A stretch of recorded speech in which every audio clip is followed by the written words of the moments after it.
Welcome to Flat Earth Debate Uncut and After Show. I'm your host Nathan Oakley, and if you are new to this channel, or you've not done so already, then be sure to subscribe, hit the bell notification icon and join button if you'd like to become a Nathan Oakley 1980 channel member and keep up to date with the Flat Earth Debate. If you would like to support the channel, there is a super chat that runs alongside each of these shows while they premiere, and there's also a PayPal, Patreon and crypto link in the info box below the video.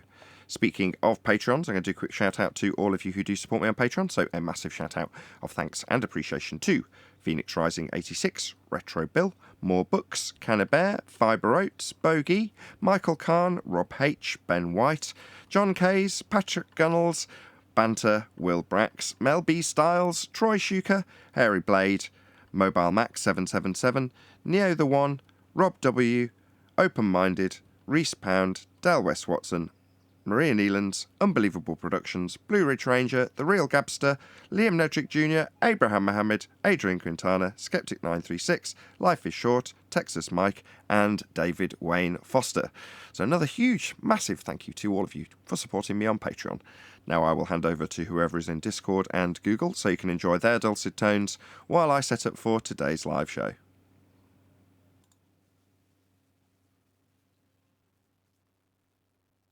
I had somebody, as soon as I set up the GoFundMe yesterday, so I could tell as soon as I launched the show, while the show was live, that I couldn't carry on functioning the show with it like that. So literally while you were all chatting away, I started the GoFundMe campaign, and somebody immediately gave me £250. Well, after actually going through the process of ordering one, and then realising it wasn't what I needed, and then asking my wife to ask for it to be cancelled, but it had already been shipped. So I ordered a second one, right? Thinking that's more, that more meets my requirements than the one I was cancelling. So I ordered that, but then realised that I hadn't actually got the money to pay for it in my bank, and I had to physically pay for it. So I extended the GoFundMe campaign, did another little video and said, look, this is the situation. I'm going to order this one, and it's a little bit better than the one that I was previously going to buy, but there we go, there it is. And by the time I woke up, so I went to bed at God knows what hour, somebody had given me the same amount again. So someone else had given me £250. Now I've got £500 to actually cover the total, plus another £10 from Wolfie6020, who gave me £10 for the privilege of being able to tell me how poor and disgusting I was for e-begging for equipment I should just be able to afford. But there we go. So that maybe we'll get to in the live show, as that was interesting in and of itself. But after ordering a second graphics card, I got in touch with Anthony and said, just to be certain, right, is this actually what I want? And he was like, yes, it's okay, but it's the cheapest one, the cheapest manufacturer, so to speak, that there is, or second to cheapest manufacturer that there is. So the components aren't that great. I'm like, oh. So there's a reason why it's cheaper then. Then I went to a homemade class this morning and started going through the messages on the video that I'd made like yesterday evening, and somebody had put that particular graphics card that you mentioned, I've forgotten the bloody name of it now, I've had so many go through my head, you can get for £50 cheaper than you said specifically on the video. So I'm like, can you? So I looked it up, this guy was kind enough to leave the name of the shop, and sure enough, 50 quid cheaper a day later. I'm like, oh my God, that's really irritating. So then look, okay, has anything else changed in price? And the one I specifically wanted originally, that was the same manufacturer as what I've got now, that's lasted 8 years, was about the same price, maybe 12 quid dearer. So I said to my wife, cancel the second one, both of which have been ordered from Amazon, thank God, so they can just go straight back. You just get a returns label and send them back. And then I've ordered the third graphics card. Now, normally that sort of blunder wouldn't get a mention, other than when I first got this PC 8 years ago, the exact same thing happened with the exact same component. In other words, it ended up being the case that I ended up ordering 4 graphics cards. The first one being a con, the second one messing me around, not having stock for an eternity. I can't remember why, a third, and then finally one that ended up in the machine. But it just seems to be the case that graphics cards, I don't know what it is about them, they're a bloody nightmare to buy. I don't know why. In this instance, it's just me being under stress because the show's not working correctly and it's causing me agitation. That makes me want to just do something, get it fixed immediately. And in my haste, I've ended up ordering things, then having buyer's remorse, cancelling them, ordering a replacement that's more suitable, then cancelling it because there's something else that's cheaper. Do you know what I mean? So there we go. Hopefully by tomorrow. Definitely stress-worthy. Definitely. Well, at the moment, there's currently 3 graphics cards on order, on their way to me as we speak, in vans that have all been paid for. So I've paid for 1, my wife's paid for 2. And it's like, she said, I was getting very stressed about it. She's like, look, don't worry about it. It's Amazon. I can just get a returns label. I'll just send them back for a refund. It's not an issue. We can fix this. Don't worry. So I'm like, okay, I'll stop stressing. She's like, well, why are you so stressed? I'm like, because the problem is still there, right? I've still got to get into today's show. Yet again, it's taken me about 30 minutes just to set the show up because things don't work. They're starting to fail around me. So again, today you go in, I've saved all the settings, I've made it all correct, and it forgot them all. And you're like, why? Well, because there's something else amiss and the screen's flashing and the graphics card's dying. So obviously that's the time to have something just randomly stop working in both G Plus and in Voicemeeter/OBS. Like, you can do without it when the mouse is slowing down and the graphics isn't loading up and the you're just like, I can do without this. And it's going to be like that till I fix it. But there we go. Hence me telling you all about it. It's also an opportunity for me to say thank you. In that video yesterday, I said thanks to the guy who immediately dropped 250 quid on me. And in today's pre-show, I'm going to say thank you very much indeed to the guy who dropped another 250 quid on me. And thank you, Wolfie. As much as you say I can't afford to do this stuff, I can, because people around me support me. And that is what I do to generate income. So I have generated enough income to be able to afford it without it crippling me financially, with your support, Wolfie. Because that is what I do, and that is how I generate income. So regardless of whether you like it, that's generated the income I needed to buy a graphics card, which I absolutely require to run the show. Meanwhile, drift isn't something that you actually need to account for in your aeroplane there, Wolfie. So is that the reason you're really giving me £10 so you can have a little jab that you earn more money? Yeah. Drift, mate. You don't need to account for drift in an aeroplane. That's not actual deflection observed from the ground only. Shouldn't be accounting for that, Wolfie. £10 for me to highlight again that you don't need to account for not actual deflection that you observe from the ground. No. Anyway, go ahead, whoever that was. Yeah, they got it all wrong because Rachie is so confused with this. I keep telling her to come on the show and explain her situation so you could really break it down to her.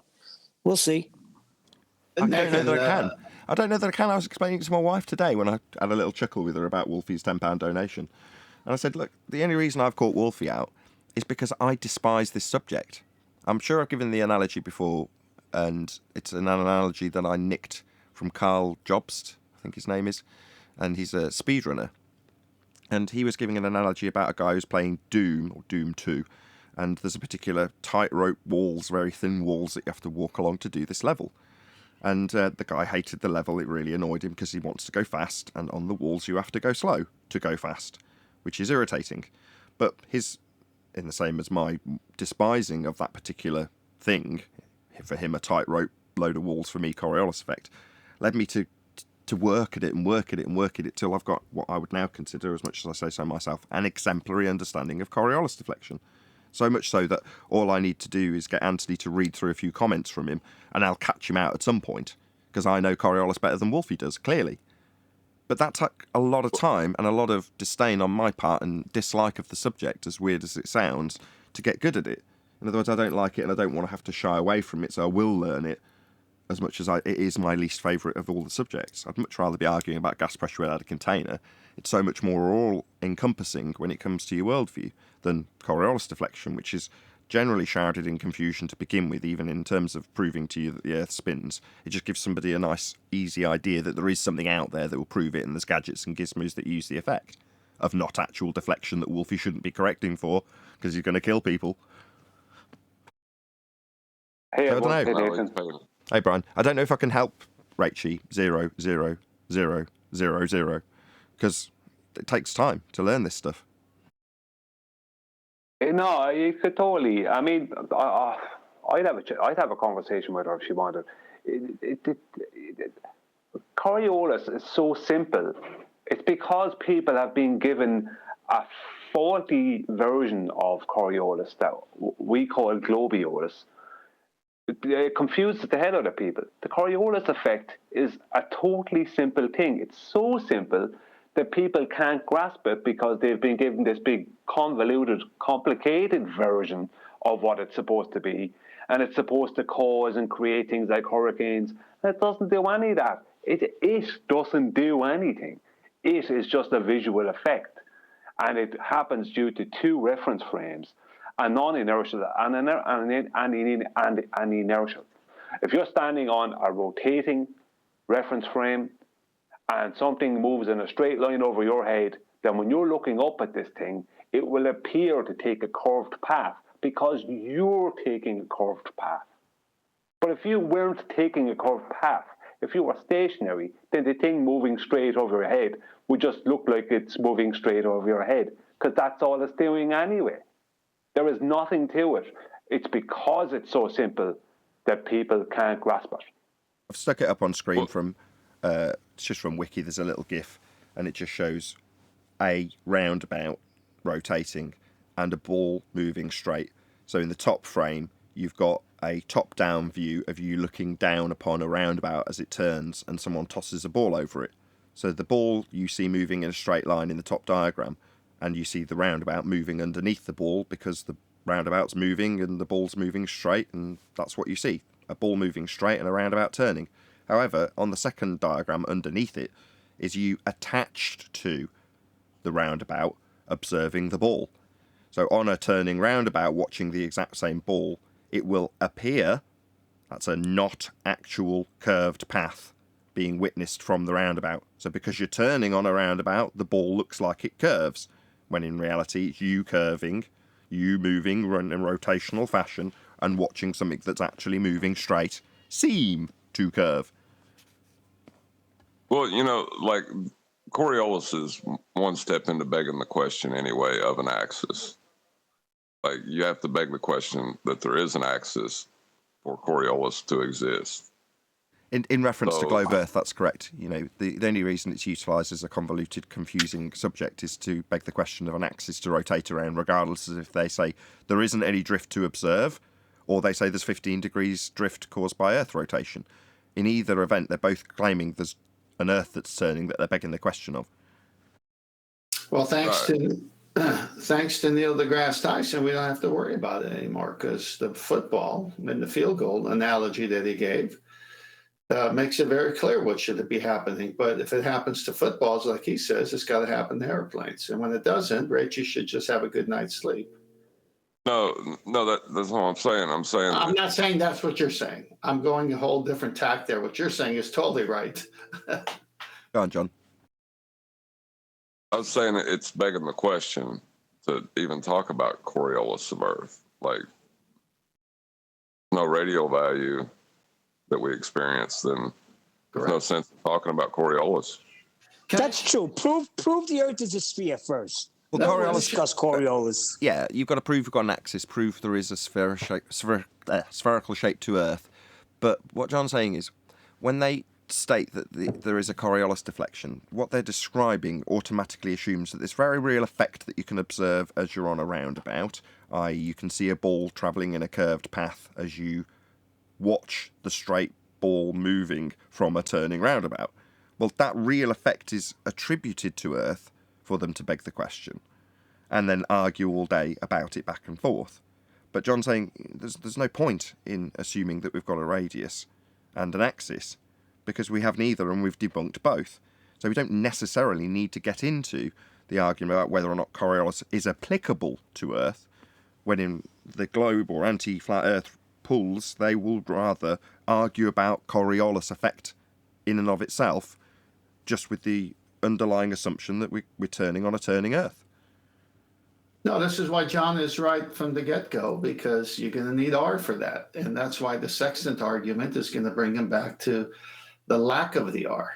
Sure. And so the black swan, the black swan is the foundation for the sextant. And the sextant is a perfect flat Earth proof, whereas the black swan destroys everything that John just said, because if you don't have R, you don't got Coriolis, you don't have any of those things. Right, but they don't. That was the thing I was going to add at the end. They don't have Coriolis, as to say that this effect that you can observe from a turning roundabout of things in the air drifting, we don't see.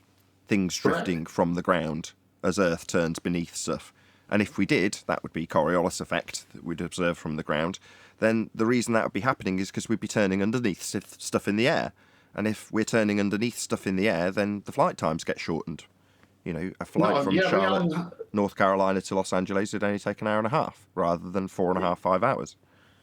Your panel knows all this. The problem with Rachie is that she is being confused of a ball on the merry-go-round or the roundabout being rolled on the surface of the roundabout as it's turning. Well, just like anything else, it's going to be thrown outwards. She's not thinking about it being separated from the roundabout, and that's where they got her confused, I think. Right. Coriolis. She claims we're straw manning them. That's what she claims. That's what annoys me a little bit. Oh, really? Well, she doesn't understand Coriolis deflection if she's describing balls rolling along roundabouts as she has done. It's two separate reference frames, as detailed in the GIF that I've just shown. You know, when you show this ball in the top reference frame moving in a straight path, it's because it's not attached to the roundabout. That's why it moves in a straight path. That's why it's a not actual, apparent deflection. A pseudo-force of Coriolis. Pseudo-force because nothing's actually happening to the ball. It's just travelling straight. That's a trick I've noticed a lot in their proofs. The trick that really stands out is confusing apparent and actual. And they do it all the time. Better still if they can get their opponent to confuse it. Anyway, I've got to start the live show.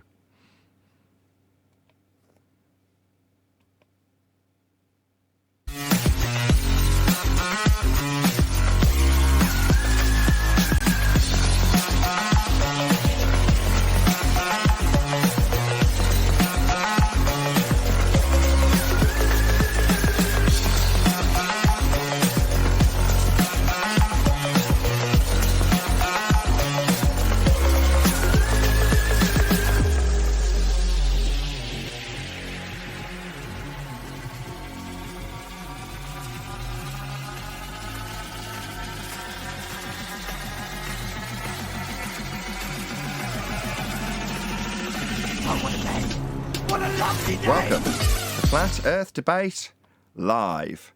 I'm your host, Nathan Oakley, and if you are new to this channel, or you've not done so already, then be sure to subscribe, hit the bell notification icon, and join button if you'd like to become a Nathan Oakley 1980 channel member and keep up to date with the Flat Earth Debate.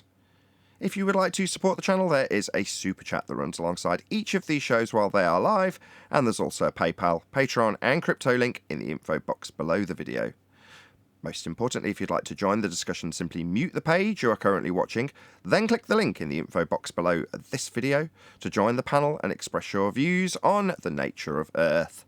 If you do join, please don't swear. If you do, you'll be ejected, and if you are, please don't try to rejoin the stream using sock accounts. You'll be warmly welcomed back on the next stream. Please also share the show on social media.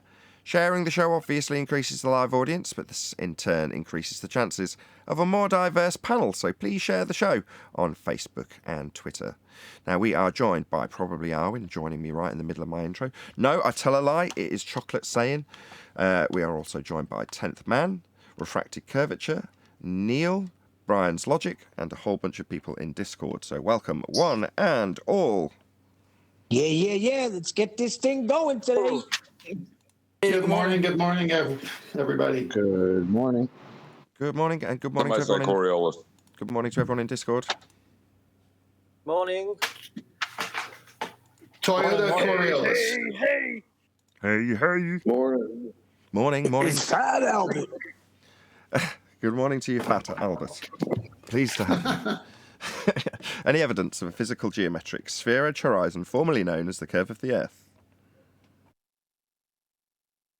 Not since back in the day. What was back in the day? Did they have it then? I mean, they used to say that with stories about, boats going over curvature, but Falling. apparently, or falling over curvature. But they don't really assert that anymore nowadays. Why do you think that is? They went back to it.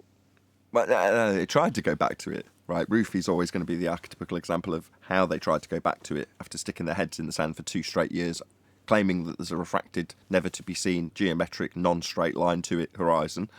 And then when they need a straight line to it because celestial navigation requires they draw a tangent, well, they haven't got one anymore. We debunked it in 2020. Nathan, why do they draw a tangent plane? Because you can't get an elevation angle from a curved baseline. So if the Earth is curved, they can't get an angle from it, as opposed to imagining a straight line to it. And it, in the case of tangent lines, is the geometric physical sphere edge. And if they don't draw a tangent to the physical sphere edge we debunked in 2020, they'll arbitrarily assign a flat plane teeter-tottering on top of a sphere at whatever given location you are, and then take an angle from essentially a flat plane that ignores a sphere ground that you're not then measuring. So either way, they haven't got a tangent. Well, actually, well, go on, Brian. No, you go, Tim. Okay. Well, actually, they're on the flat Earth to begin with, and the sextant works, and the sextant is an angle measuring instrument. And you need to have a vertex with two lines meeting at a common point, and that's how the sextant works. And the knowledge of the stars, where they are at their GP over the Earth, the flat plane we live on, and the watch or chronometer to know for longitude from Greenwich. So, since the angle measuring device does work on this Earth, then the Earth is a plane. What they've done is they've said, you know what, we just need to ignore the surface and say we're getting the measurements from the equatorial plane, center of the Earth, where it is a plane and it could work from there. The only problem they got, Nathan, is that no one's going down there to take the observation. It's being done on top of what? Not a ball with a curved surface, because the sextant can't work on that imagery. So it's all being done on a flat plane. They have to draw a tangent plane so they could say the stars are so far away that it's not hard to imagine that we're actually getting it from the equatorial plane, even though we're getting it from a curved surface. But first, we need a tangent plane to do that. They're so gone with this argument because the sextant can't work on a curved surface. End of story. Yeah, what they have to do is, what they're doing is hijacking reality. So they're claiming that the horizontal world we observe and experience, that is a tangent plane to a globe that exists underneath it. That's what they're saying, that the horizontal that we experience is the tangent plane, and it touches the geometric horizon, it touches the globe at one point. It's an actual admission that it's a total admission that there is no such thing as a curved surface to Earth or a globe of any kind. But that's how they start off. They start off by hijacking reality and calling it a tangent plane. If they're always putting us on a tangent plane, right? Well, when does the ball actually start to come into play? The obvious, right? It's only in your imagination. Ah, okay. Thanks. Yeah, see, when they do a plumb bob, which is the death of them, I love it where they talk about plumb bob. We'll soon get a presentation on it. What's that supposed to do for them? Give them the vertical, right? The zenith at the observer. That's what the plumb bob is. Whereas the sextant, aimed at the horizon, where the sky seems to meet the sea, is giving you the other way you can do it, which is the right angle the other way, where the sun is directly over a spot over the Earth, and that's the plumb of the sun directly over the Earth. Whereas the other way, it's you. One eliminates the need for an elevation angle, the plumb bob, because you can get the zenith angle from the plumb bob. But the sextant at sea, you have to aim at the horizon, so you got to do the elevation angle first, which doesn't give you zenith distance, but the co-altitude, the complement of the angle, does. They're screwed both ways. Yeah, the globe happens underneath our reality. It's always happening underneath our reality or outside our experience. It's never happening in our reality and in our experience. Right. Our reality is only a tangent to the globe. Our experience is only fooling us into making us think that it's not a globe. That's basically what we've been told for 7 years. You shouldn't expect to feel any rotation. you shouldn't expect to see any deviation of aircraft in the sky. You shouldn't expect to experience any curvature.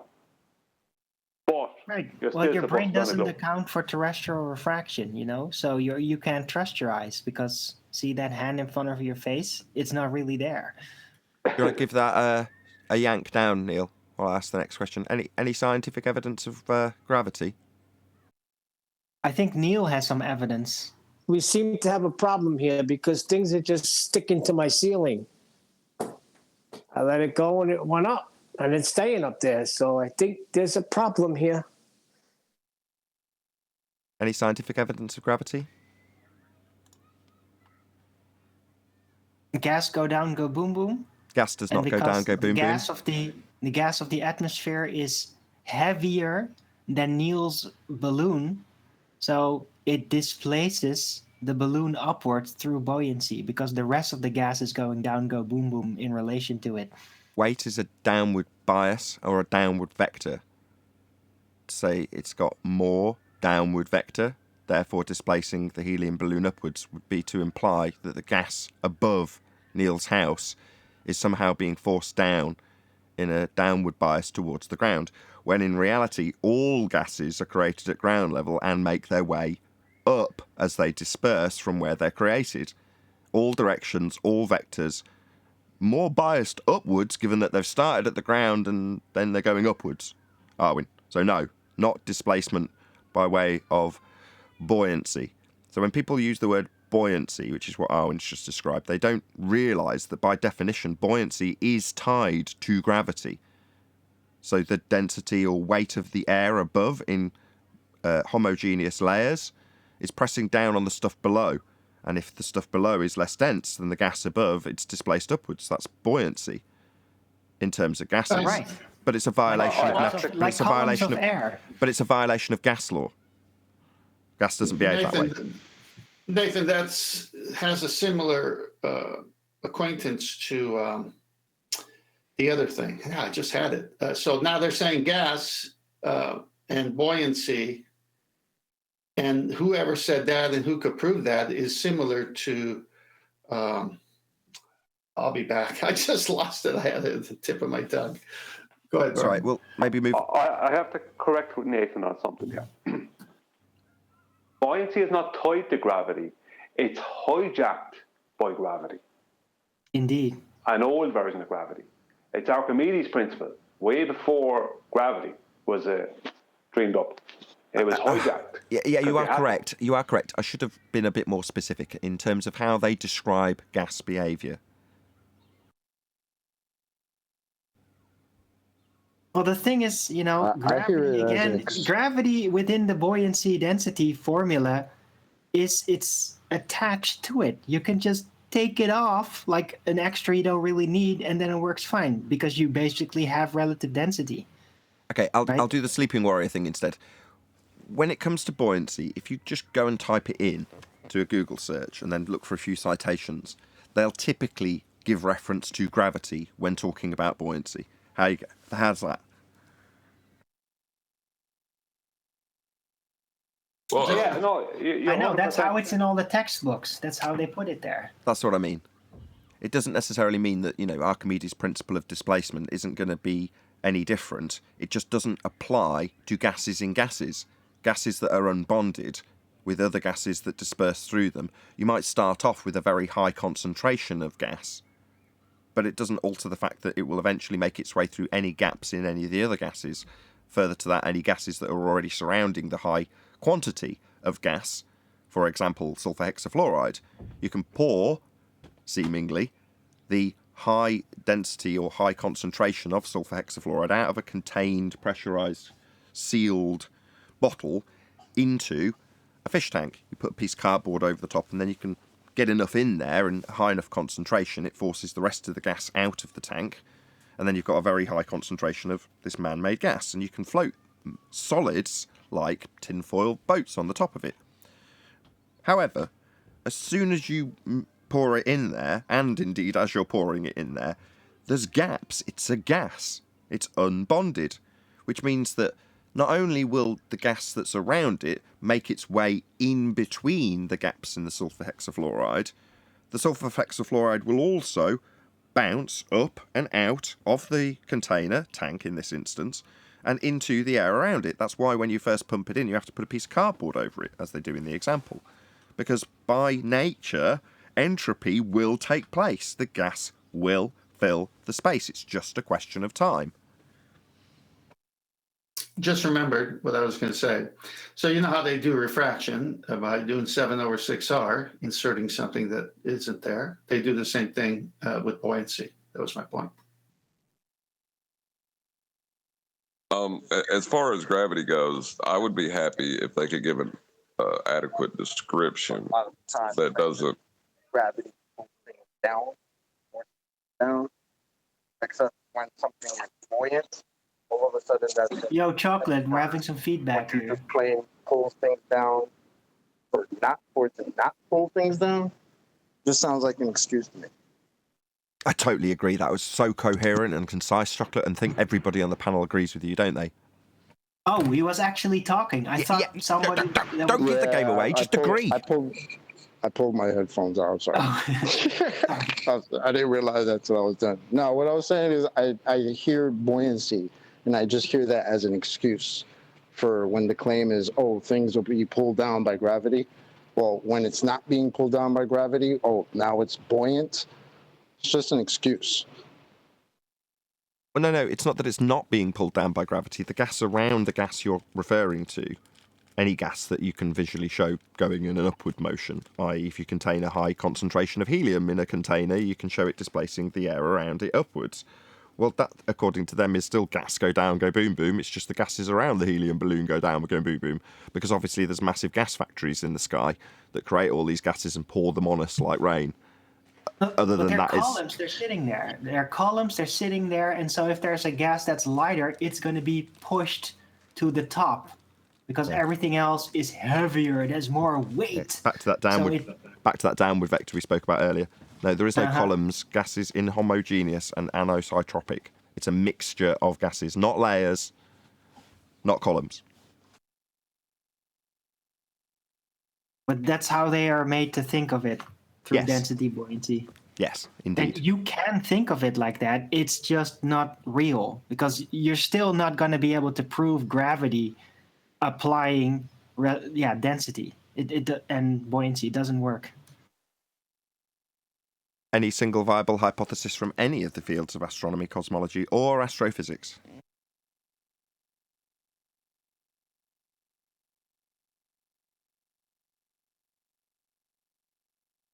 Don't all go at once.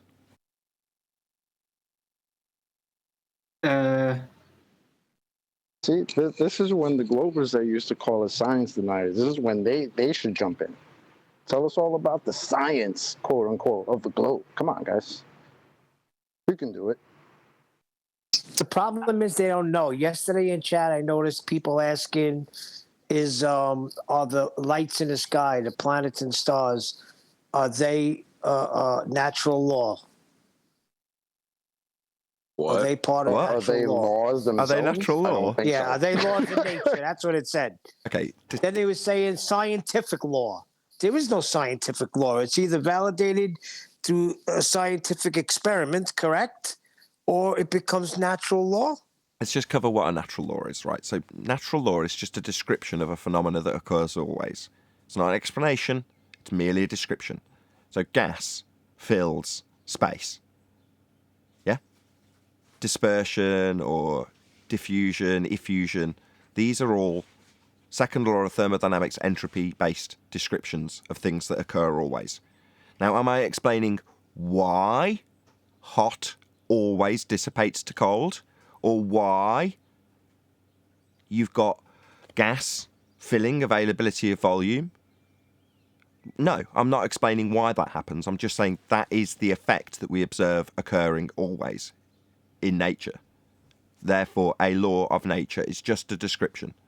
Now, when people describe them incorrectly as scientific laws, that is a methodology to grease the skids of their pseudoscience claims. So because laws of nature occur always, if you can rephrase that to make it a scientific law, suddenly you've got the label of science ascribed to a description. And then it doesn't matter when you describe something else and then call that science, right? Because that's just like the scientific laws. We're just describing gravity, like a law of nature, like it occurs always, when it occurs never. But they'll call that scientific law also, won't they? Until it gets debunked 107 years ago and still gets taught to school children over 100 years later. It sounds like a complete misnomer. Like scientific law, that sounds more like a law that if you are a scientist and you follow the scientific method, then there is a consensus, a convention, that there is these rules that as a scientist you should be following or something, right? Well, you're right, it's a married about bachelor. The scientific method itself. It's a married bachelor, you're absolutely right. So basically, if you've got a law of nature, you've got your first step in the scientific method. So by that standard, you could put any law of nature through the scientific method because you've got a description of something occurring in nature. Well, that's all you need to do science. However, if you had put the effect of high pressure to low pressure, hot to cold, always occurring into the scientific method, and then figured out why that occurs by varying something you assumed caused hot to always flow to cold, you varied it, and then you caused it, then you would have scientific validity. That would be empiricism, cause and effect relationship.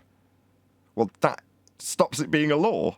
It's no longer a description of something that occurs always. It's an explanation validated by systematic experimentation based on hypotheses. Well, that is science. But the moment it is science, it stops being a law of nature. It becomes scientifically valid.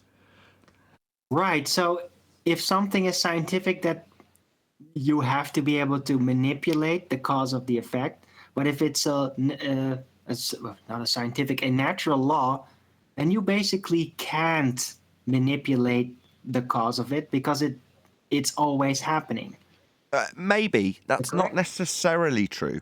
Now, when I've discussed this in the past with Quantum Eraser, it's a bit of a folly to think that you could achieve a situation where you could vary and manipulate that which you assume causes the effect of entropy, for example. That, I think, is a bit pie-in-the-sky ridiculous, but it doesn't alter the fact that it is a phenomena, and you could, should you choose to, put it through the method. Now, you phrased it in such a way that it can't. Well, it can. It's just, you go ahead and give me the cause of entropy, Alwyn, be my guest.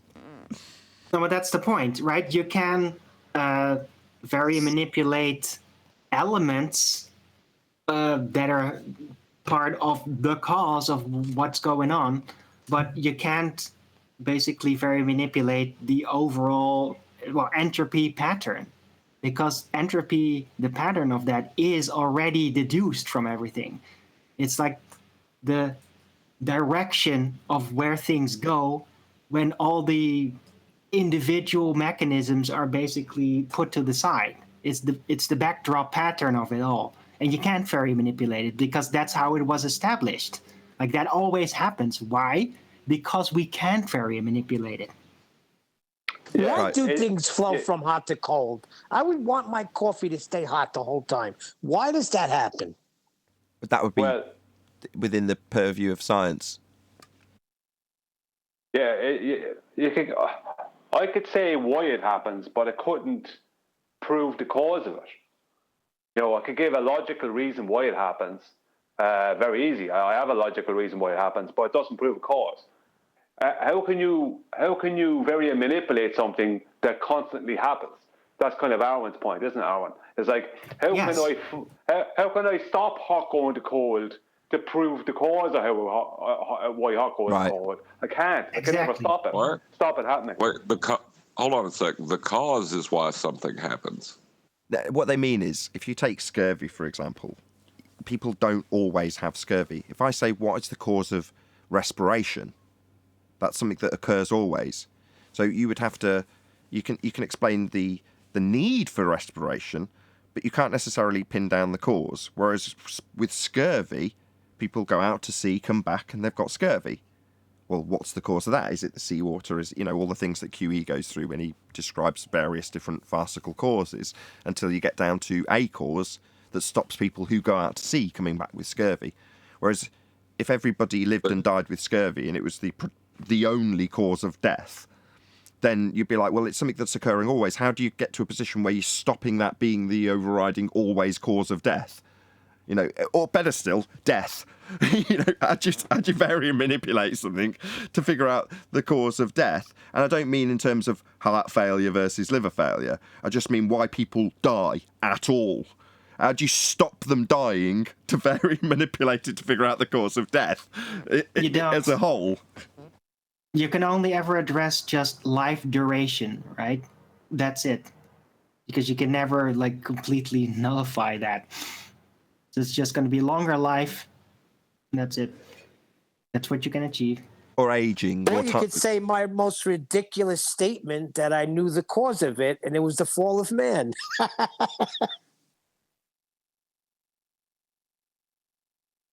We can't very manipulate that, sorry.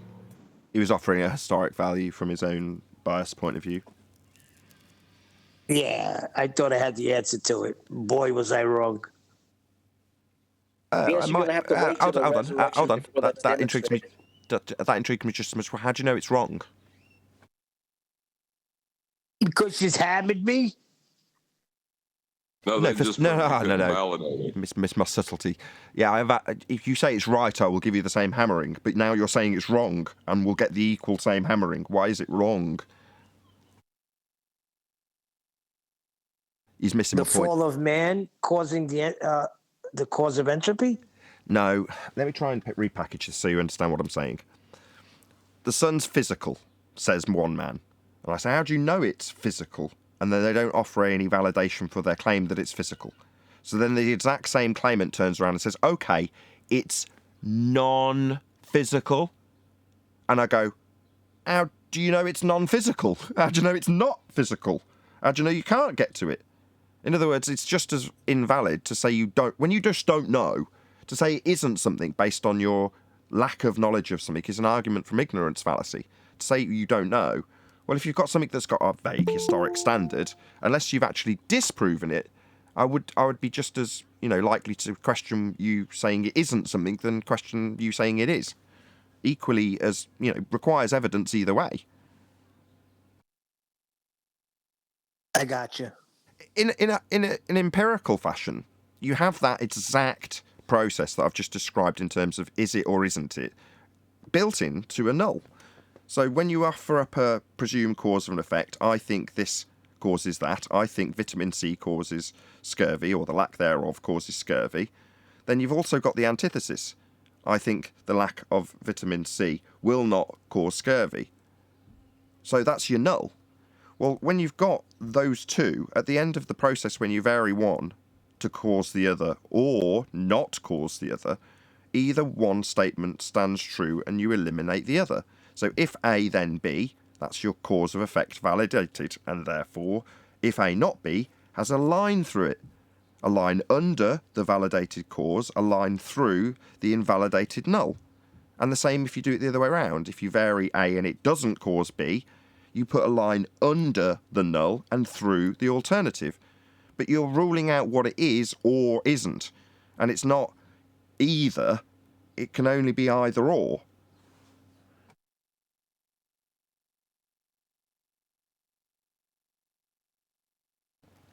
Were we a single viable hypothesis? Any evidence of the distance to the sun?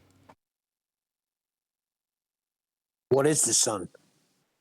Oh, wherever it is, I can't see it right now. So I can. It's beautiful here. Idyllic day. Very nice. 20 degrees. Sun's out. It's still very clouds. warm, though, but clouded. Light breeze. That's another thing that... Sorry. No, I'm just shooting the breeze quite literally, Neil. I was saying that's another thing that I got hammered in chat with, because some guy comes on and he says that he has an observation of clouds being beyond the sun. I mean, that's ridiculous. I've seen those pictures. The clouds are not behind the sun. Well, they are in apparent form. Apparently they are. I've got a picture of the same effect with a tree that's about 100 yards away from me. Yep. Yeah, exactly. Apparent is pointless. How do you Right. prove So that it the is? sun is technically not in front of it or behind it, but it might appear or give you the impression that it is. How do you know that?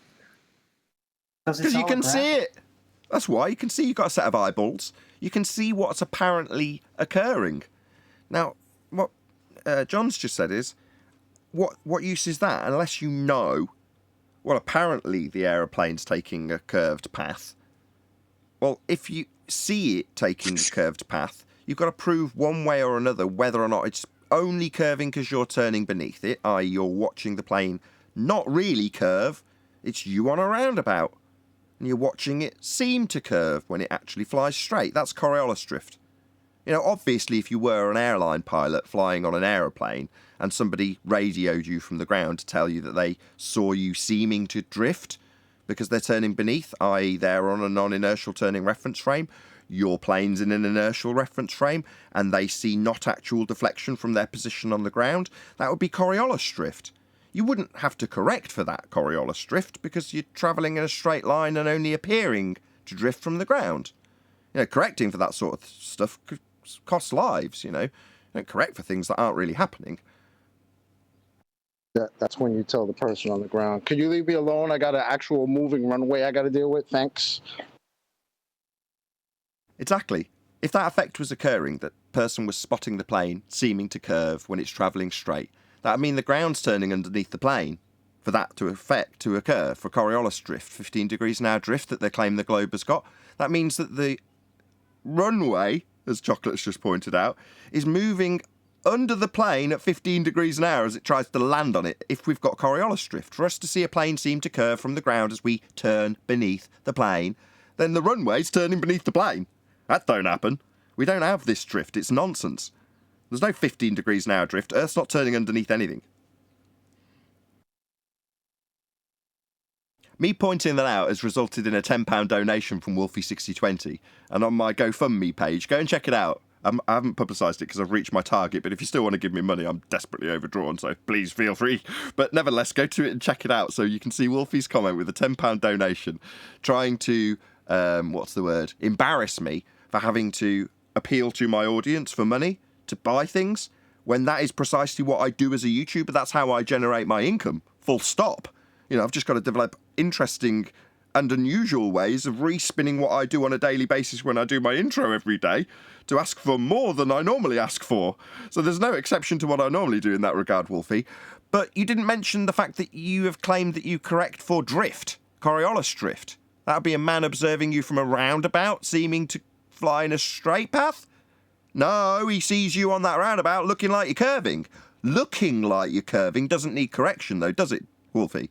Didn't seem to be correcting me on the only issue I've drawn to your attention recently. Every time your name comes out of my mouth, it's very specifically in reference to the fact you think that you need to correct your aircraft for a man on the ground seeing you seem to drift. No, definitely not. Going to endanger lives, Wolfie. He didn't address that. He just gave me money and told me that I'm poor. Nice to know he's paying attention, Nathan. No, Nathan, send it back to him and tell him to wipe his ass with it. You joking? I want that £10, Neil. Thank you, Wolfie. In all sincerity, thank you very much for giving me money. I do want it. I do need it. I am poor. You are, in fact, correct. If you weren't correct, I probably wouldn't have mentioned it. But the fact that you managed to jab me a little under the ribs doesn't alter the giant sword I shoved through your back. Well, it's nice to know he's paying attention. They all are. 102 people You watching. better believe it. Woo, woo, woo, woo, woo. Please share the show. The only reason there's 102 people watching is because the people who watch regularly share the show. So if you're a new viewer, first and foremost, thank you very much for joining us. A very warm welcome. Please join in with the live chat feed. It's there for you to join in. You've got to be subscribed, I think. unless it's lost that setting as well. I won't get into that. But yeah, please share the show if you've not done so already. And a massive thank you to all of you who do regularly share the show. I really do appreciate it in this particular little neck of the woods that we find ourselves in. If you try and promote your material via the normal YouTube means, it just doesn't get anywhere. It doesn't matter about title and tags. I've almost given up on thumbnails at this point because it doesn't make a blind bit of difference to me because it's not getting shoved under the noses of loads of new people. So it's only my effort with thumbnails and titles and tags, not tags, just titles, that gets its use from the people who share. So thank you very much to all of you who share the show. It really is appreciated. Can I pose a question? I had 10th first. Go ahead then, Brian. So John just said something after you said, so why are the likes of Wolfie and others so enamored with our subject and the show? Because the Earth is obviously observably, measurably, navigatably flat, and they are under the misapprehension that it's a sphere. Now, I don't know if that's for social reasons, or economic reasons, or political reasons, or what. My motivation, their motivation, my bad, is not of concern to me. But what I do know is that we can point out the reality of the world they face, and they don't like it. Yeah, but I have those same situations, and you too, as well as every member of the audience. But we don't go and start invading other YouTube shows on other subject matters and stay dogmatic like they are on us. We just say, okay, if that's what those people want to do, fine. And then we go on and live our life. These people are hooked. Because 10th, their main focus is us. They're not out to prove the globe. They're out to prove flat earthers are wrong about everything they say. That's their focus. Now, Chocolate, you said the best words there was. Their focus is us.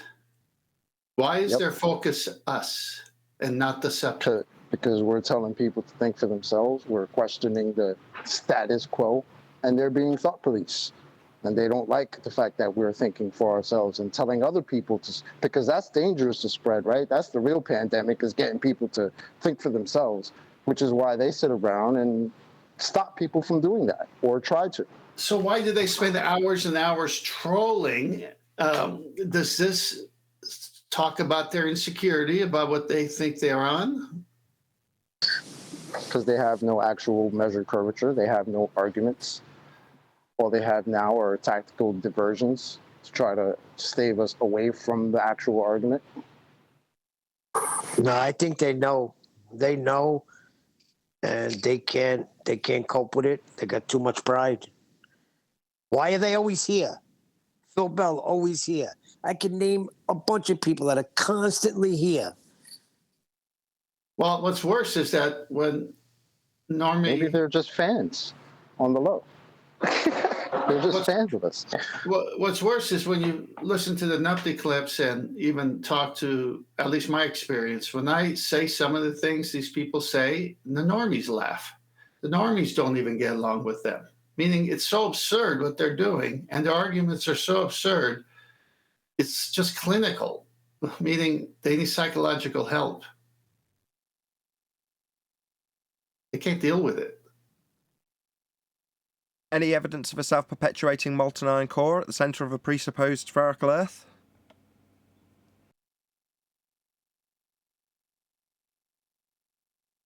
Nope. Doesn't really get addressed a lot. Although the theory about what is in there does kind of, they do treat that every now and then. They have different opinions about what it should be in there. Like, oh, there's a solid element, or maybe it's a sodium core. Remember that one? Somebody tried to emulate sort of like a magnetic field using a sodium core. Remember all that? Are we still waiting for, what was his name? Paul Voigt to come back with that Curie temperature nonsense? Yeah, he said he could easily reference it. And then disappeared off the face of the earth. That's right. Godzilla37 says, chocolate is number one, but I like strawberries too. Shout out to Godzilla. Thank you for the super chat, Godzilla. I really appreciate the support. Still 100 people watching. Did anyone actually share the show after that little tirade of me asking you to? Probably not, by the looks of things. Please share the show. Any evidence you can have gas pressure without the necessary antecedent of a container to press upon? We can't test that. What's the definition of gas pressure again? The force a gas exerts on the walls of its container. Ouch. Yeah, but that would be a problem. So now, speaking about we can't that, test whether that's true or not. That's the problem. We can't test it. hey, speaking about that, I always have an issue with the word atmosphere, but I think you can say atmosphere because yesterday when I was watching the hockey game, they were in a spherical arena. So you could say, because the announcer said the atmosphere here is electric. So I guess you could say it there, right? Because they're in a sphere, no? No, because the atmosphere implies it's not the shape of the container, it's the shape of the air. They're implying curved stratified layers from the atmosphere. Right. Okay. I know he's using the colloquial cross-reference by saying, the general air we breathe is the general, unseen vibe when compared to what an atmosphere at a party is like. But that's the same. It's to get you to use the word with an incorrect meaning more commonly, so that when you use it in its, quote, correct context, i.e. the stratified layers that Adam's just described, you'll appreciate instantaneously that that's the actual correct, non-colloquial use of the word. And it isn't. It's an oxymoron because air isn't sphere-shaped, so no. Well, I don't understand why Neil's watching dielectric hockey announcers. My Rangers are getting killed 3-1. But anyway, back to Flat Earth. I've forgotten what questions we haven't covered. Covered axial rotation. Did we cover Earth curve? Or was it the angle question first? I forget. An evidence you can acquire an elevation angle from a curved baseline? I'm just going to laugh every time you say that. How distance to the sun? Oh, R value. Any evidence the R value? Earth radius. 1 second before you move off. Before you move off that last question. Any evidence you can acquire an elevation angle from a curved baseline? Yeah, our opposition, the borders, they claim that us saying that they claim that you can acquire an elevation angle off a curved surface. They claim that we're only strawmanning them because they don't claim that. They claim that they can get an elevation angle off of a tangent plane. Welcome That's to Flat Earth. their argument. They only need to use a circle, and a circle is the cross-section of a sphere. Remember that? Hold on. From a tangent, what now, first of all? Plane. And that tangent plane is not the curved surface of a globe, correct? Yes. And if you believe that the surface of the Earth, which you're about to navigate, is curving, then this tangent plane is an imaginary flat plane that you will and can measure an angle from, but as just stated, won't be the ground you're actually about to navigate, correct? Correct. To make it the ground that you are actually going to navigate, you'd have to then transpose that imaginary flat plane that you are measuring an angle from in relation to the ground, but isn't the sphere ground, has to then be transposed to the centre of a presupposed spherical Earth to make the entirety of the sphere redundant, and then utilises the celestial sphere model off a flat plane, correct? Correct. So they're actually claiming they're measuring from a flat plane, not the curve of the Earth, and then moving it to a flat plane model that the entirety of the globe is then made redundant from.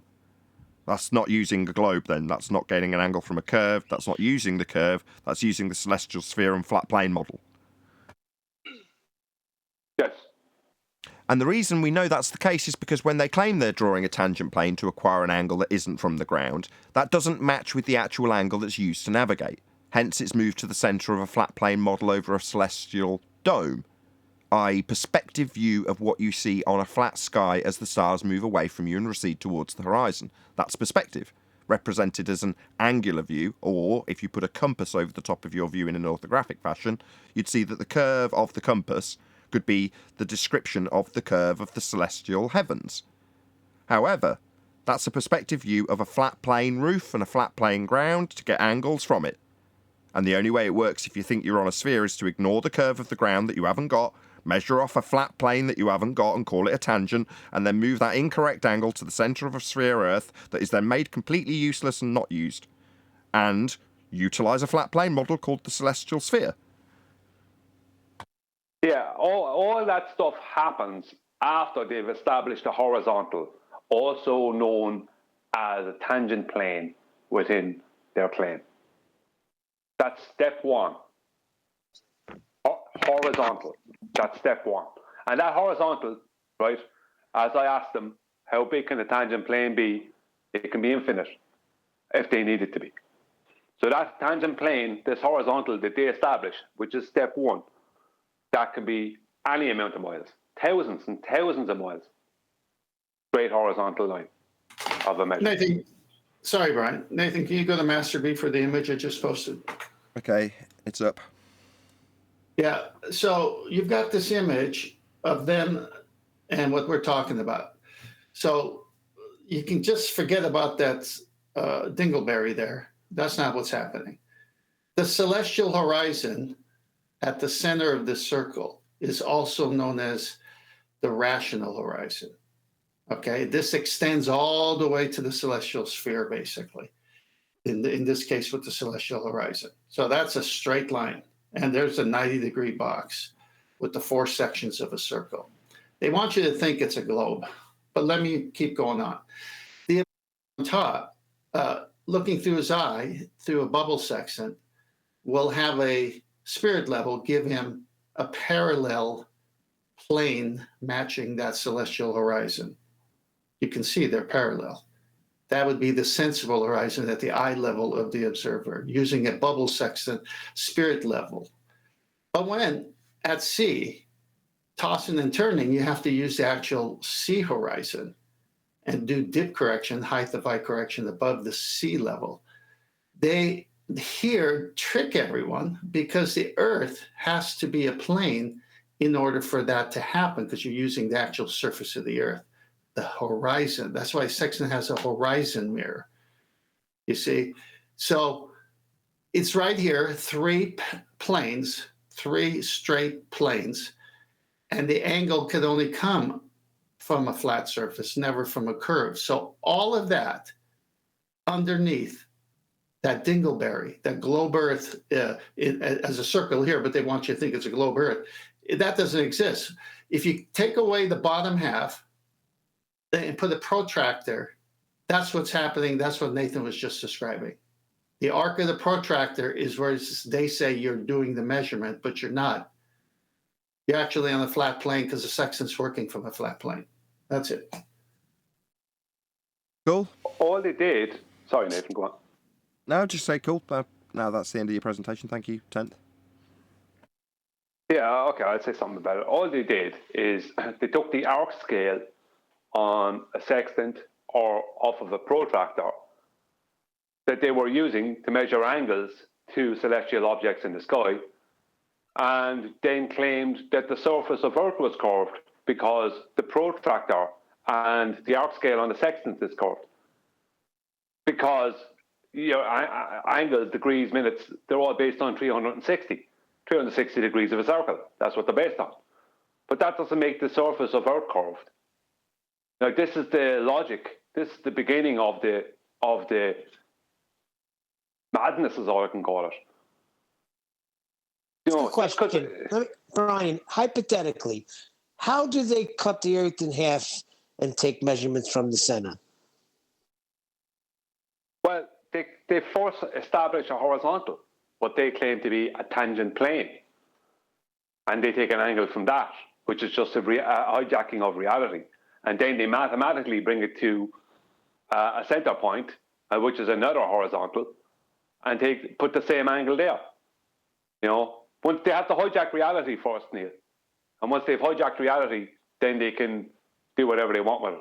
Can I just try and describe it with a couple of diagrams? So once you've taken your angle from this line parallel with the ground, which isn't the ground that's curving away from you, then you can move that angle to the centre of a presupposed spherical Earth and have the angle that you've taken measured out along to this circle. Well, that circle, if you imagine, is going to represent the protractor that I'm going to show you in the next image. So the line from your position up to the stars would actually be up to the roof that's flat. But the angle that you see measured on the protractor then gives you what is a perspective view of the arc of the sky, which would look something like this. So as something's at your zenith, it's directly above you. Then as it moves away from you, it will recede further and further and further down towards the horizon, represented as an angle on a protractor. So they've taken the ground that you're standing on and an angle that you measure to a flat sky off a flat ground so that you can take triangles from any of these lines. That's how any measurement of an elevation angle is done. But then they've taken that representation of how the world presents itself with a flat sky and a flat ground and said, no, the angle that you measure, that's actually the surface. It's not the angle that you're measuring the ground through. You're now actually sat at the centre of a presupposed spherical Earth. So this is your point. That's why you've got all these three different horizons in this diagram alone. There's only one horizon.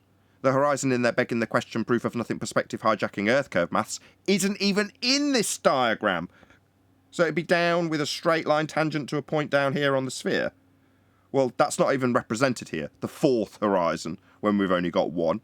But this whole process is only done to get you to this point in the centre of globe Earth, because the globe Earth is merely a protractor over your head. Now, if this confuses you because you say, well, how can it be the case that the sky is flat?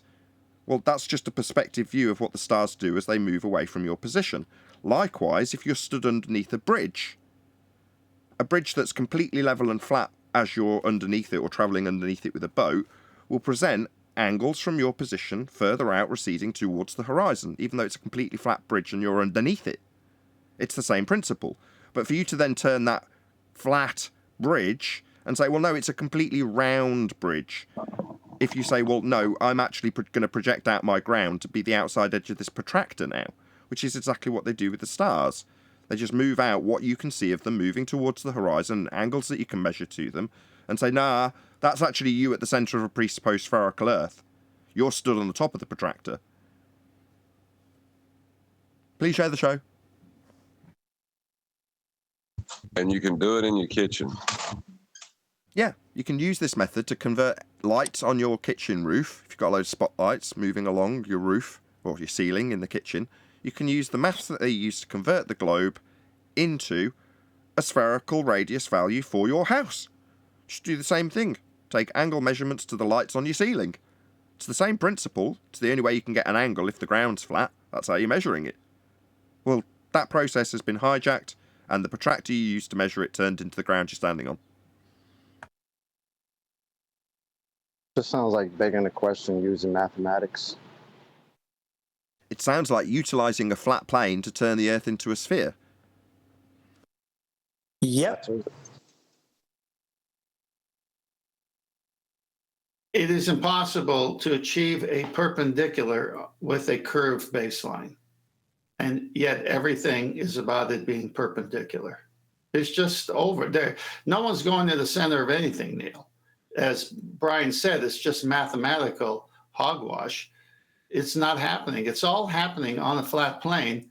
And the trick, the magic trick, is to do what we just showed here through these slides, to take it to the center and say the stars are far away, so it doesn't matter.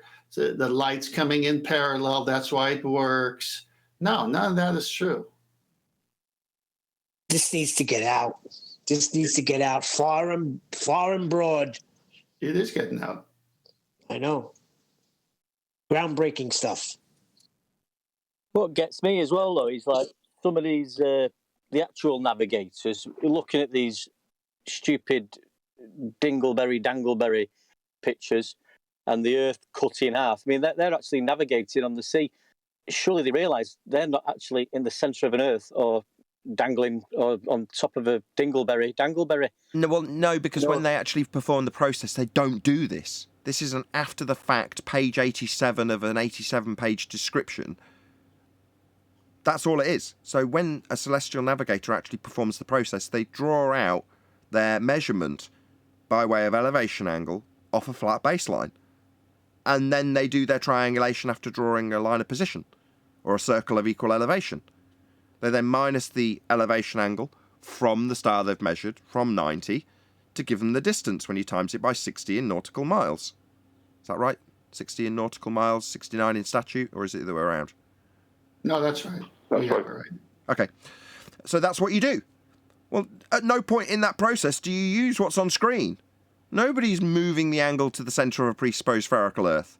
That's not how it's done. You do it on a flat map with a flat angle to a star on a flat sky. And the angle representation, that doesn't give you a curved sky, just gives you an angle, which can give you a distance based on how far it's receded towards the horizon and the distance that'll give you in a box when you draw a triangle. And you minus the triangle's angle from the 90 degree that you took when you got a flat plane and a zenith. Well, that entirety with the zenith of the star and your zenith gives you a box. Not capable of ever being done on a sphere and not needed to be done on a sphere. No apologies needed to moving it to the centre of a presupposed spherical Earth when you do the process. That isn't required. So when you say you're surprised navigators haven't noticed, well, they're not doing this. This guy says all planet grid system and navigation will remain the same. You can go over an image of a peach and still we can get around. Yeah, I'm sure you can. Meanwhile, the actual elevation angles to Polaris were used to draw out those grids on the flat map. To then claim that, what, it's actually a globe when no map's ever being used in a spherical fashion? And the maps aren't having a conversion done to globe to make that correction when you use it with the longitude and latitude lines? That isn't how it works. You just measure it flat, and your map rolls out flat, and you draw a flat circle on it. And you draw a flat circle because the line to the star is flat, like your map. So the globe's flat and it's measured like that, basically. Indeed. There is Welcome to Flat Earth. Look, there is no globe. You can stand on that peach as a little man with a sextant, and you couldn't get an angle either. It's just the pits for them. Yeah, if you're going to claim you're on a peach, how do you get an elevation angle from your peach? You don't. You need to have a flat baseline. And when you draw a circle out on your peach, how are you going to get an area of equal elevation on your peach? You don't. You need a flat map for a flat circle. It's the pits. Not only that, but they're in the jam. Oh my God. Get this on a roll. But seriously, it doesn't get any sweeter than this. If you travel to the center of the peak, Don't be jelly. you're not going to Don't get a be flat jelly, baseline Neil. either. Yeah, it all went downhill from the Black Swan. The elevation angle argument's just the cherry on top. That's right. Hey, can you go back? Can I just detail something before you go off it? Or any of the other part to that, or even a different part to this topic. One of the first things that they mentioned is, I think, called dip correction. Now, dip correction used to be height of void correction at one time, but now they're not the same thing. Height of void correction is a correction for the vertex from the eye line of the observer on the deck of a boat or a ship being brought down to the water underneath the boat behind them to create a 90-degree angle. That's what 90-degree right angle, excuse me.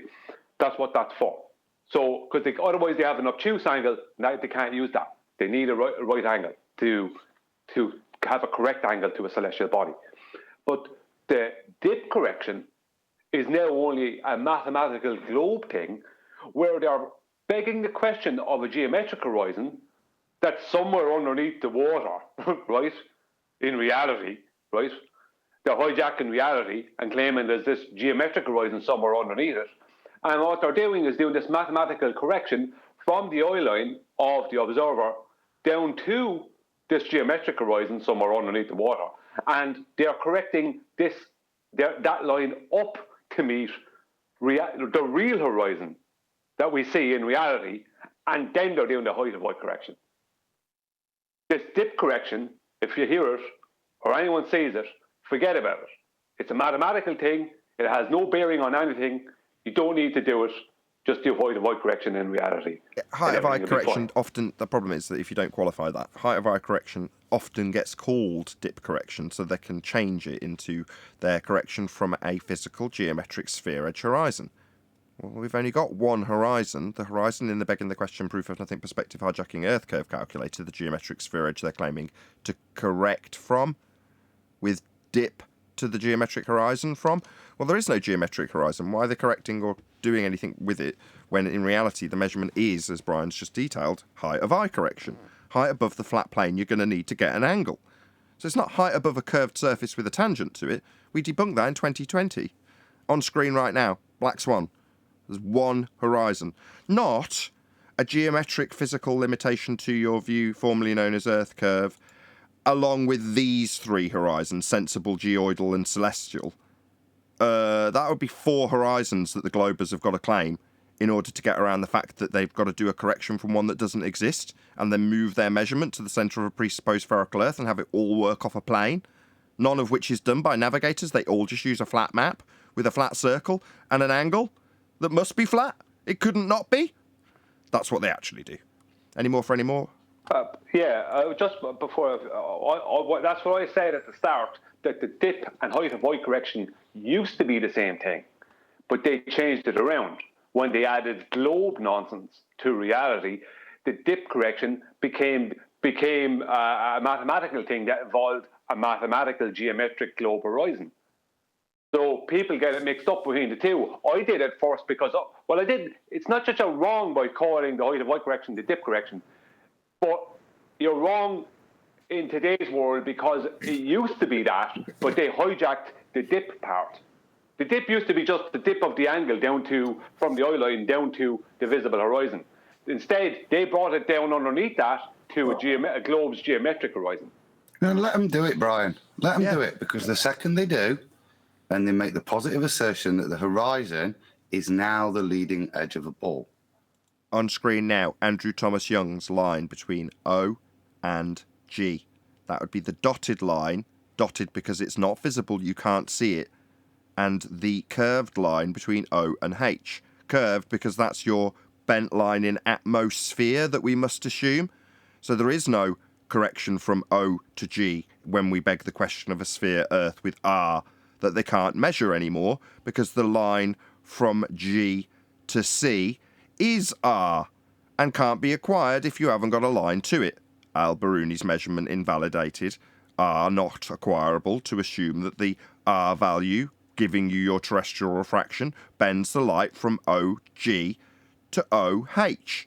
So according to them, we must accept atmosphere, sphere-shaped air, bent light through it, no straight lines ever. No straight lines means no tangent. No straight lines means no O to G line. That's why it's dotted in this diagram, and therefore no correction from a non-R-based, non-atmospheric corrected bent line. They haven't got one anymore. 2020 was 2 years ago, lads. You haven't got a straight line to a geometric horizon to correct for. Any more for any more? One more thing. So I gotta say something to Brian, because I was told by Phil Bell, tell Brian the Earth was a sphere long before sextants were invented. Latitude was invented in 190 BC. What's wrong with you, Brian? Yeah, I'd like to add latitude. Come on, Brian. Okay. Yeah, latitude and longitude. What has that got to do with a sphere? How were they derived? How were they acquired, Brian? Exactly. You tell me. They were acquired and derived from elevation angles to Polaris. So they were flat plane angle measurements to give you those lines that they claim are on a sphere? Yeah. With that, I'm going to say, if you are watching this on either Nathan Oakley 1980 or Nathan Oakley premiering streams, then stay tuned, as there will be an after show to follow. Unfortunately, if you are watching this live, this is where we bid you farewell. So, a huge, massive, enormous thank you to all of you who smashed the super chat, liked, commented, shared, subscribed, joined as a Nathan Oakley 1980 channel member, smashed the PayPal link, smashed the GoFundMe link, and all the other e-begging things I can do to piss off Wolfie6020. I've been Nathan Oakley. Stay tuned if you're watching on a premiering stream, and I'll see you all in the next video.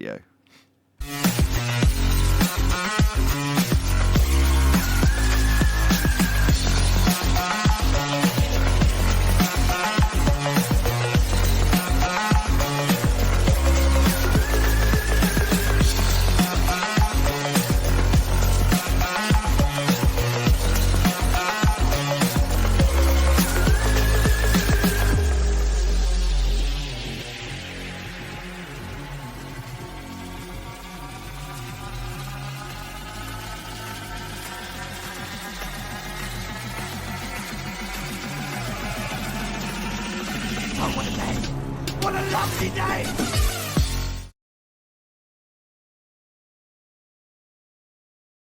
Computer at his house, and he thinks that we're dumb.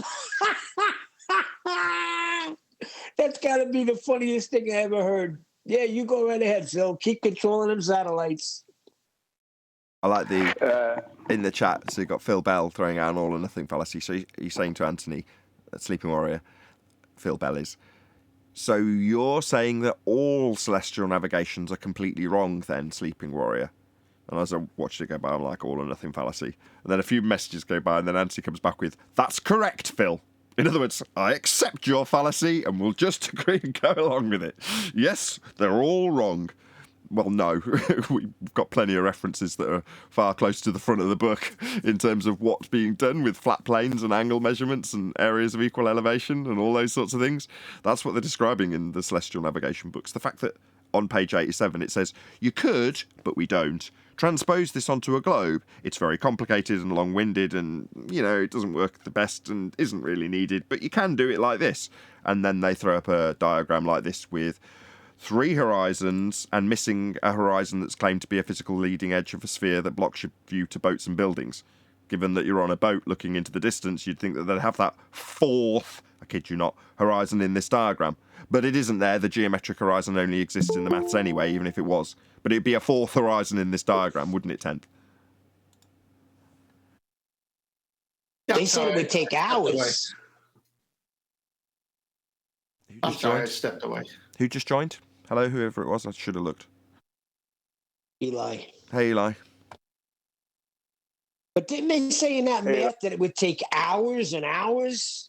Well, they showed the maths. Adam was the one that highlighted it to us, on page 87 or whatever it was.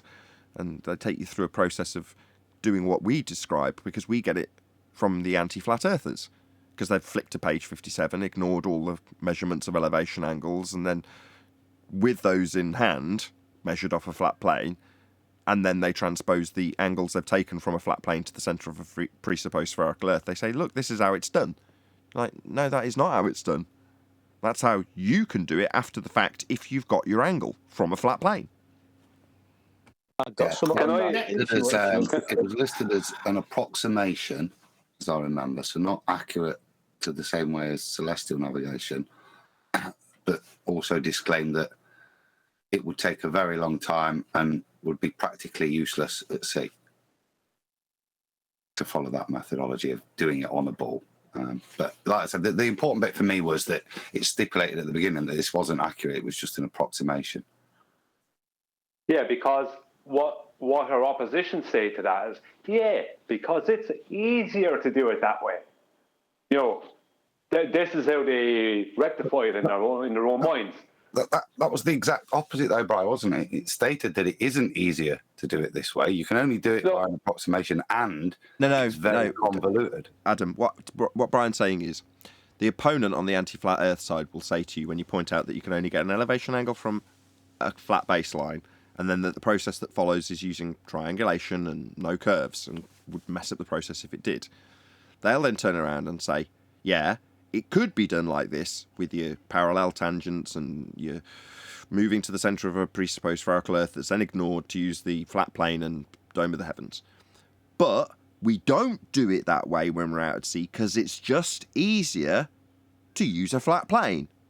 Therefore, it's a sphere. That's what Brian's saying. Yeah, that's what I was saying. On that as well, guys, I was saying that's the same thing as about the... Oh, sorry, guys. I had one deck first. Hold on. I had one deck. Go ahead.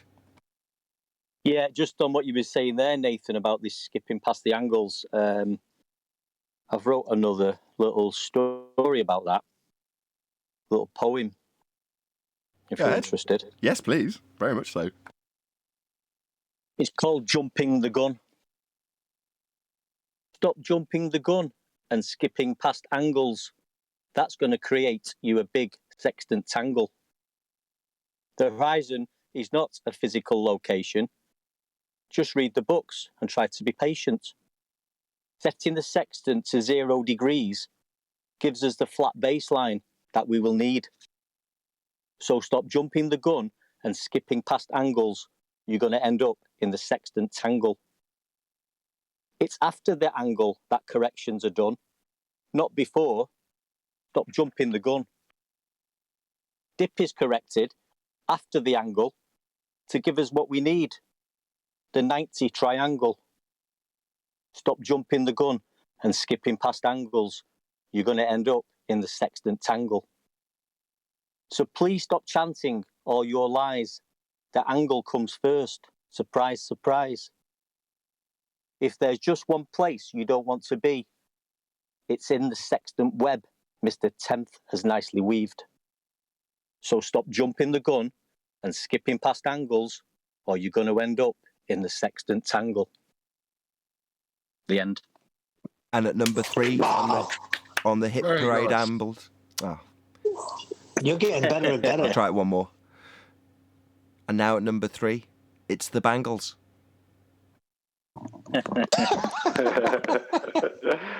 Very good one, Deck. Very good. Yeah, you're getting better and better at that. These little poems are really good.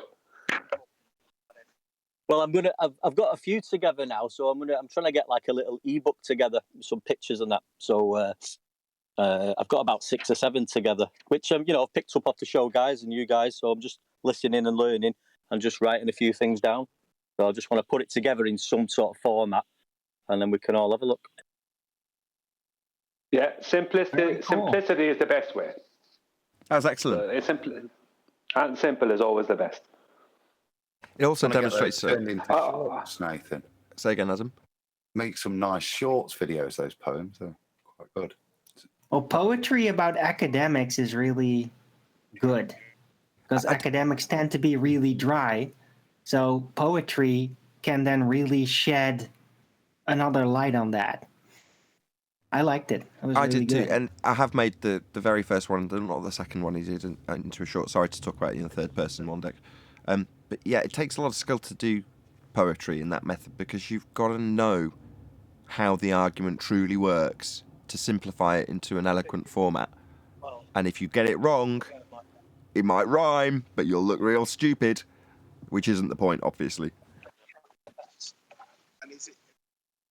Yeah, thanks, guys. That's why I think you can put it. It'll catch somebody's eye, maybe like the globe was measured flat. They'll think, "What's he on about? The globe measured flat?" So it might make someone start thinking. If I do it in like a little sort of cartoony way, nursery rhyme sort of way, might just help to wake a few it's more almost people. like a riddle, isn't it? Right? Like a riddle. If you have no idea what is being talked about, what the subject is, it's like kind of mysterious. But if you then dig into it, then suddenly everything that is referenced there, you start to get it. You start to recognize it. So it's like a riddle to me. Exactly, Arwen. It makes people ask questions. That's why I like it. It's like, the globe is measured flat. What does that mean? So they want to ask, and even if they get misinformation or bad information, that doesn't, it won't answer that from the opposition side or even from flat earthers who don't understand it. It won't answer their question. And they'll keep on asking till they get to us where the question gets answered. And they go, what? That's real? Yeah, it is. The globe is measured flat. And we can show them exactly how it was done. Exactly. Yep. Hey, Nathan, you rounded off the show before I could get in my 2 cents. So can you go to Master B and pull up the 3 slides, first one being perpendicular? Say again? I don't have 2 cents, but I have a penny for your thoughts. Go ahead. You must be under the Lincoln Tunnel now. Oh, I have does it something to sound say bad? when Ken Sorry. is finished as well. Boom, Yeah, boom. Oh. Lincoln. Okay, the perpendicular slide, you got that one up, Nathan, Master B? Is it after mine? Yes. Yes. All right, so here's perpendicular, which must occur with any sextant altitudes. You just read the manuals, you read the books, how it's done. It's part of astronomy as well. You need a perpendicular, all right? And what's a perpendicular? You can see, obviously, what it looks like. Go to the next slide. Here's your 90 perpendicular. That's why you always subtract from 90. Those two slides are killer for the ballers. Go to the next one.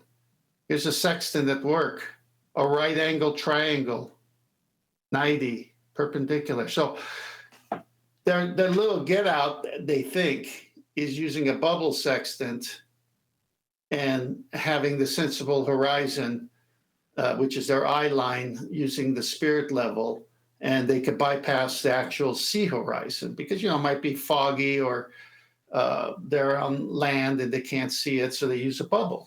Or even in fact, a bubble is an artificial horizon, as well as the pan filled with mercury would be an artificial horizon. Neither of those require dip correction.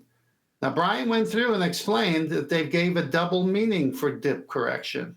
Adam went through and showed how that double meaning brings them back to the black swan and destroys them. So they're in trouble either way. It used to be the only correction was dip correction, and it meant height of eye. Brian knows that they've expanded that into a double meaning, which is the mathematical geometric horizon that doesn't exist, but they want you to think it does. And Adam nicely said, oh, let him do it, because then we'll just do the black swan. And this is what happens when you lie. This is what happens when you go outside of what actually works. So here's the last image with an actual sextant, right?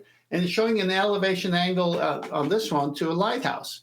But it's the same if it was a sun or a star, because they're both elevation angles. You need a right angle triangle. And you got to do dip, which is just height of eye to the sea surface. You must use the surface if you use the actual sea horizon. They have no way out of this, and it must be perpendicular. Yeah, go on, whoever was. Yeah, I only wanted to say, because you said something about the bubble sextant. Just off of flightliteracy.com, it says the bubble sextant. The aircraft bubble sextant measures altitude above a horizontal plane established by a bubble. The end. Yeah, you already have it. That's why you don't do dip. When you use the actual Earth's surface, you, as Brian said, you're going to get an obtuse angle unless you do the height of eye. So you get your perfect right angle. You can't see it right now. I don't know what's wrong with you, ballers. Well, what I have to say about it is I have two things to say. But firstly, it's strange that you actually did this presentation, because this is exactly what I was going to. I wanted to say something at the end of the show and I didn't get a chance to say it myself. When we say dip correction, we're talking about height of eye. But when they speak about dip correction, and unfortunately in today's celestial navigation, if they're dealing with sextant, when they say dip correction, they're referring to a mathematical globe's geometric horizon. So that's why I don't say dip correction, I only say height of eye correction. I think we should stop saying dip correction, because that is actually begging the question of a globe, right? Because of what it means now. So my question to our opposition is this: as ye have decided to separate the meaning of dip correction and height of eye correction into two different things, then if you're out on the ocean and you have a sextant, you have an almanac or whatever, and you have to navigate, but you're only allowed to use one of those two. You're either allowed to use dip correction or height of eye correction. Which one of those are you going to use to find your way home? Height of eye. You're going to get yourself to the level plane, because if you're correcting from a physical geometric sphere edge horizon that you can't see, you can't make any correction from it. What are you correcting for and from, and what's it achieving? Well, it isn't if you're using a geometric horizon. However, what you need is a flat baseline. So the correction is to that flat baseline so you can have an accurate angle, not to a curve or to a tangent. Exactly. They might try to say dip and height of eye is synonymous, but that's where you can kill them then. Yeah, right. Because obviously it's not. It used to be, but I can show how it's not. I can show how what dip correction is not height of weight correction, and they're two separate things. I can show how they're two completely separate things. Well, It used to be the same thing. Sorry, 1 second, then. It used to be the same thing, but it's not anymore. So if they have to choose, if you have to choose one of them, what one would you choose? Everyone's going to choose height of weight because it actually does something. Dip does nothing now. It's mathematical. Sorry, No, you're spot on. Let me just add to the brilliance of that argument. Nathan, put up the slide that you had up with Andrew Thomas Young again. No, I can't. It's on the slideshow. Okay, no problem. We know that he's got the one thing in there, which is the geometric horizon that no one sees. So how are you even going to subtract for it if you can't see it? I mean, it is such a joke to think that it's more than height of eye correction. They're in trouble here. There's no way out. I just need two arguments: Black Swan and how Sextant works. I don't need anything else. Yeah, but they're so stupid. They even say it. Like Anthony was discussing with somebody in chat that you need a flat surface, and the guy admits it. He says, "Sleeping Warrior, you can't measure it off a curved surface. You've never used a protractor." Right. You just don't know how to, maybe. I love how they throw back our winning argument like it's a defence. Well, you can't measure an angle off a curve. Yeah, but people use angles off the surface to navigate. And you're saying you can't do that if it's curved? Yeah, welcome to Flat Earth. That's not a defence. Yeah, that's a common thing with them using or winning arguments as a defence against us, or an attempt of a defence. Yeah, you and your reference frames are ruined, Nathan. What, the ones that are claimed to be in effect when you on the globe claim there's two of them causing a 15 degrees an hour drift as one reference frame that would be non-inertial turns under the other that would be inertial for you to observe on a turning Earth things seem to drift. You're telling me, Simon Dan, that my globe Earth reference frames are ruined? No, the globe Earth reference frames are ruined. There is no drift to observe. And the fact that I point that out means you're going to tell me how ruined my reference frames are as a defence? Yet reference frames ruined, then no Coriolis effect. Globe Earth definitely claims it. It's not a defence to tell me my own argument back. What, the reference frames are ruined because there aren't any? There's no effect? Yeah, bye-bye Globe Earth turning then. I've got their next argument coming. It's going to be, we don't live on a model. Yeah, we've had that already. Yeah. That was before you got here, actually, John. That's long past, if I'm honest. But there we go. The best and the most obvious is we wouldn't expect to see Earth curve. Earth curve being the on-screen now Andrew Thomas Young point between O and G.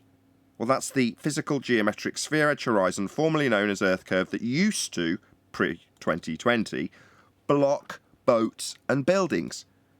Straight line to it, tangent point that you can measure with H formerly being the hidden. But the moment you showed the physical tangent point leading edge of a sphere formerly known as Earth curve beyond where it's supposed to be, they bend the line to it to get around it. And the moment you bend the line to it, you can no longer do geometry. You can no longer acquire the R value. Because Al Biruni's getting OG in this Andrew Thomas Young diagram to get R. Whereas this diagram showing you how you will not see that dotted line ever, because the line to the horizon's bent by atmosphere. So they haven't got a geometric horizon. What they're going to dip with? And as Adam says, let them. As Roofy found out, as he was the first to publicly do this, he's now held up for us to stone on a daily basis and hurl cabbages and rotten tomatoes at him while he's in the stocks for it. Are you going to correct from a physical geometric sphere edge, are you, Roofy? What, that one we debunked in 2020 and you told us we'd never see and laughed at us because we wouldn't expect to see it? Those are quotes, by the way, from Globe Believers. Well, worse than that is that they have gotten to the point of claiming that objects in the distance are being blocked by a refracted horizon that's refracted off of a geometric horizon. Completely forgetting that the whole purpose of their 7/6R, right, refraction, right, 7/6 of the radius refraction, the whole purpose of that was to make everything flat and straight, because that's what we view in reality. They required that. They required this particular type of refraction because we don't experience any curve. But yet they're trying to say that now the refraction is curved. Yeah, the whole point of showing that boats and buildings were obscured at the horizon by diffraction limits and so on and so forth was to claim that the horizon was a physical leading edge blocking stuff. Physically getting in the way. So to say, well, when you look at the horizon, it's physically getting in the way, but it kind of isn't, because it's physically projected behind the thing it could be blocking, but it's still physical, and it's still blocking it, even when it's not blocking it. It's absurd. Well, terrestrial refraction is the glober's current dark matter to counter the lack of sphericity of the ground they're standing on, right? It's their dark matter. It has to be, or it doesn't work. Yeah, they're going to need half of that. And if you can't acquire a physical geometric spherage for a horizon to derive the dip value, that's what Al-Biruni did, then you can't get R. If you're going to take it from the dual radii, well, then you're going to be acknowledging that you need a flat plane to measure those angles to give you R. So either way, you either can't get it from a geometric horizon because it's refracted with a paradoxically terrestrial refraction that uses R that can't be measured anymore, or it's acquired from angles to Polaris. Either way, those are both leading you to a flat plane because that's what you're using. Right. Well, it's a good thing that terrestrial refraction makes it impossible for you to actually measure the horizon geometrically, right? Just like it's very convenient that dark matter is not measurable, visible, or sensible in any kind of way. You can only calculate how much of it has to be there. Doesn't that just sound familiar? Well, the thing about it is that when they claim that a refracted horizon is blocking boats and buildings, not only are they throwing out any geometric claims they originally had, but they're relinquishing the whole point of 7/6R, which was to make everything horizontal and flat, because that's how we experience it. Well, to quote Rumpus, he said, it's refracted because of its position with respect to the horizon.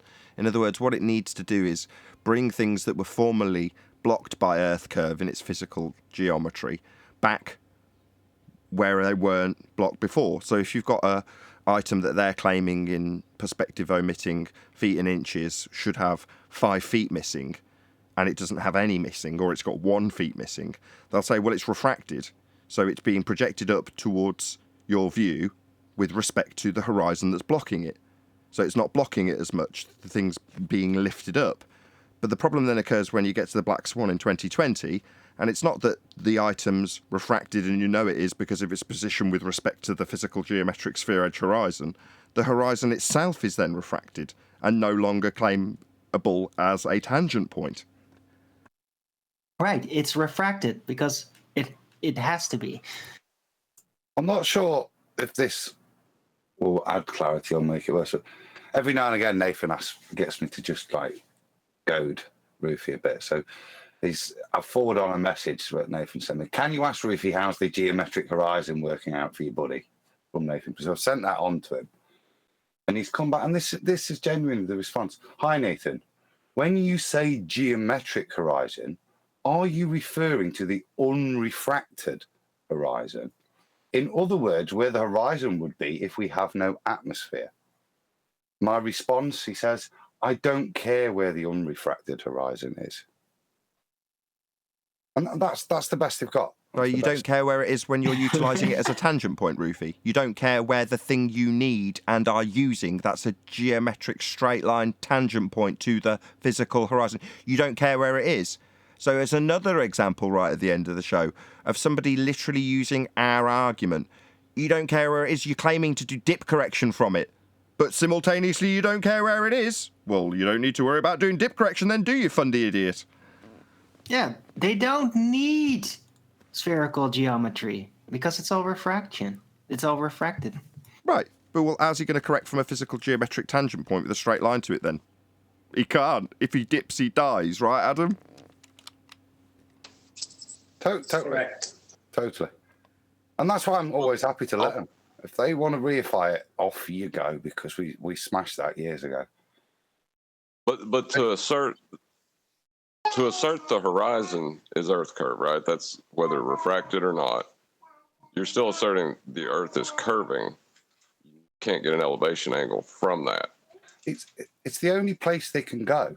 The poetry was brilliant. The 10th sextant trap. It is, because to keep the ball, they've got to keep moving it, and they get to this contradiction, don't they? Which just gets them all ends up where you've got, instead of now having an adult conversation about it, what it means, you get the only response is, I don't care about the geometric horizon. I don't care about that geometric horizon I need, and I'm claiming I'm correcting from. I don't care about it.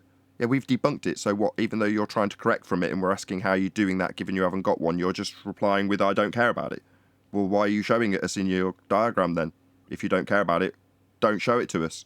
We debunked it in 2020, you idiot. With that, I'm going to say another huge, massive, enormous thank you to both Discord and G+ panels for making today's after show possible.